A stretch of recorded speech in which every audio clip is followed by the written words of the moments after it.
ಕಾಮನ ಬಿಲ್ಲಿಂದ ಬಣ್ಣಗಳ ಕದಿಯೋಣ, ಮೋಡದ ಕಡಲಿಂದ ಪನ್ನೀರ ಕಡೆಯೋಣ, ಬಿಳಿ ಹೆತ್ತ ಬಣ್ಣಗಳ ಬಿಳಿ ಬಿಳಿ ಬಟ್ಟೆಗೆ ಚೆಲ್ಲೋಣ, ಓಹೋ ಕುಣಿಯಾಡೋಣ.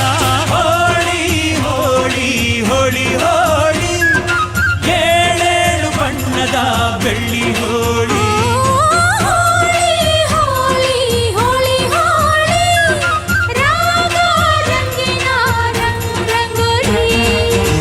ಅರಿಶಿನ ಕುಂಕುಮವ ಒಂದು ಕ್ಷಣ ಬೆರೆಸೋಣ, ಹಸಿರಿನ ಜೊತೆಯಲ್ಲಿ ಒಂದು ಕ್ಷಣ ಇರಿಸೋಣ.